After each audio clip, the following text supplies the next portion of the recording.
prière assise quand on n'a pas le choix? La base, c'est que la prière assise est invalide. Invalide. C'est-à-dire que prier assis, c'est comme ne pas prier. Sauf pour la personne qui ne peut pas prier debout. Et ne peut pas, ça veut dire... Ah là, on arrive à qu'est-ce que ça veut dire ne peut pas. Quand on parle de ne peut pas, on parle d'incapacité physique ou de ce qui se rapproche de l'incapacité physique. C'est-à-dire incapacité physique, c'est je peux pas... Maladie. Voilà, afin comme je suis tétraplégique, je peux pas me lever. Donc ça, c'est une incapacité physique. La personne, évidemment, a pris assis. Incapacité physique, je suis extrêmement malade, je peux pas me lever. Si je me lève, je vais tomber dans les pommes. Incapacité physique.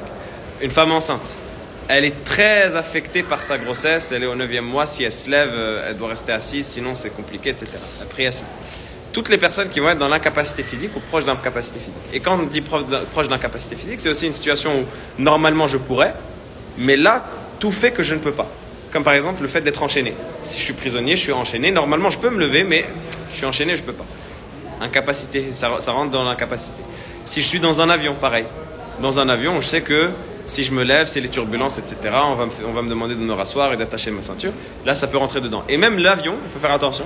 Parce que déjà, bon, il y a des avions, il y a des salles de prière, comme ça veut dire Airlines. Mais en plus de ça, l'avion, et c'est important de le mentionner, si je peux me mettre debout, je dois me mettre debout. C'est-à-dire, quitte à ne pas pouvoir faire le ruku' et sujoud, quitte à devoir faire l'ima, ce qu'on appelle l'ima, c'est-à-dire me pencher légèrement pour faire le ruku' et sujoud, je dois me mettre debout. Voilà, et c'est même obligatoire de faire ça debout. Et il y a beaucoup de gens qui ne savent pas. Ils se disent, bon, allez, je suis dans l'avion. Non, l'avion, s'il te permet de te lever, quitte à aller te mettre debout au fond de l'avion si tu hacham des gens. Mais en tout cas, ça m'est déjà arrivé dans des vols, même des vols normaux, pas des vols Saudi Airlines où là on peut se dire que les gens ils comprennent la salle, etc. Tu enlèves la ceinture, tu te mets debout. Voilà, si tu fais ça, les gens ils vont te regarder bizarre pendant 2 minutes.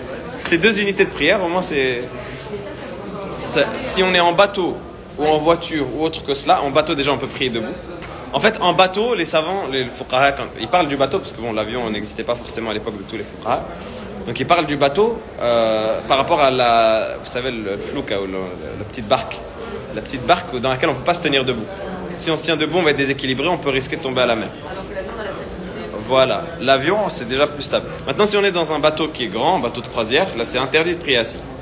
Pareil si on est dans le train. Si on est dans le train, si on peut prier sur la plateforme, on ne peut pas se permettre de prier assis.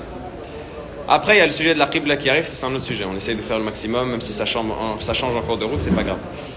Mais en tout cas, par rapport à ça. Et donc, si on en revient au sujet du travail, est-ce que c'est autorisé de prier assis dans la voiture? La réponse est non. C'est considéré comme invalide. C'est comme si j'avais pas prié.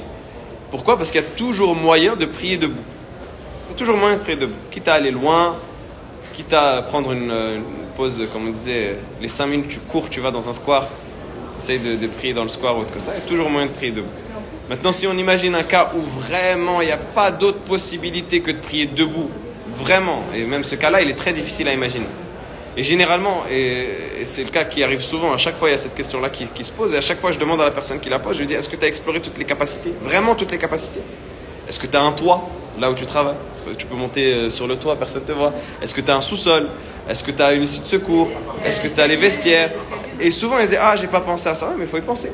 En fait il faut faire comme si tu mourais de faim et tu cherches partout là où il y a à manger. Tu vas pas dire, ah le restaurant il est fermé, la cafette elle est fermée, bon bah je peux pas manger. Non, tu vas explorer voilà, tous les moyens possibles et imaginables où tu vas te dire, bah il faut que je survive. La salade là c'est une survie. Et c'est triste parce que normalement on devrait la faire dans de bonnes conditions, mais dans la situation dans laquelle nous sommes, c'est une survie. Véritablement, c'est une survie.